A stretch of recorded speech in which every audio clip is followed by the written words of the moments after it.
Hello, good morning mga kabady, mga kapatid. Welcome sa aking vlog ngayon na weekend ang dito ng mga kabady, mga kapatid sa atin sa Middle East. Sino man yung taga Middle East dyan, weekend sa atin ngayon. So,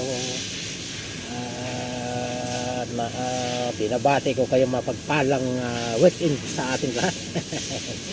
Mga OFW.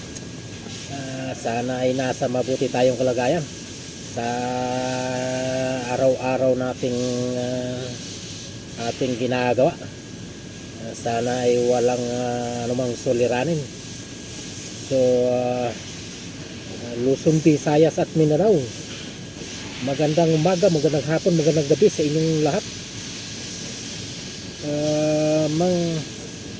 Mga followers, non-followers, good morning, good afternoon, good evening sa inyong lahat. Ngayon, dito tayo sa Lexus 570 2013 model mga kabady, mga kapatid. Sisilipin natin sa mahiwagan ng ating readbook mga kabady, mga kapatid, kung ano sintomas itong airbag, bakit nag-highlights. Ito ako sa inyo. Ayan o. Yan ang airbag, yung nakaupong baby na mayroong bola na kanlong-kanlong. So yan ang ating sisilipin kung ano yung sintomas niya. So meron kaya itong radar?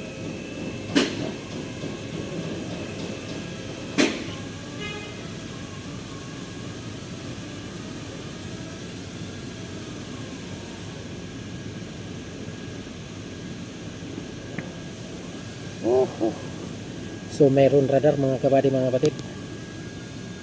Front camera. Okay. Ito 2013 model.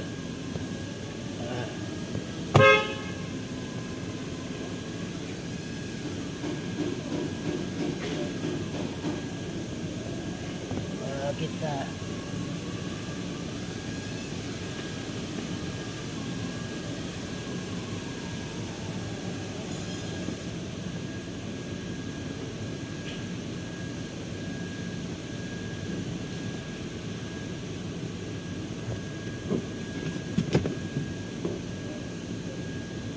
systemless smart detection para madabilis tayo mga kabady, mga kapatid.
Ito yung lumabas, SRS, supplemental and inflatable restraint system. Dalawang code, mayroon dalawang code mga kabady, mga kapatid. Code number 1 B1826, open inside scoop. Code number 2, parehas ang sinasabi mga kabady, mga kapatid, parehas ang code. B1826, open inside squid life. So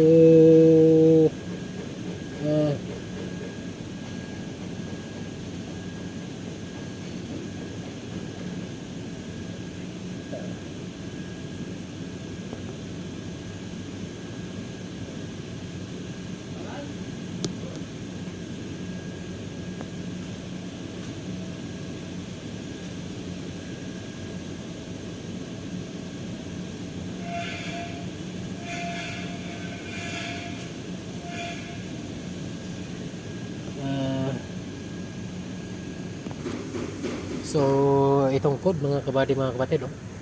Yan. Open inside script left hand circuit. Ganun din na sinasabi dito.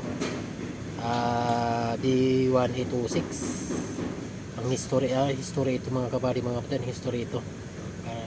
So, ito pala. So, ito ang problema na ito mga kabady mga kapatid. Okay? So, yun lang mga kabady mga kapatid. Maraming salamat sa inyong pagsubaybay sa aking mga video. Sana ay hindi kayo magsawa at suportahan at paki-like at comment at share na rin at follow at paki-pindot na rin ng notification bell na sa ganun updated kayo sa aking mga videong bagong i-upload. Okay? So, bye-bye sa muling vlog.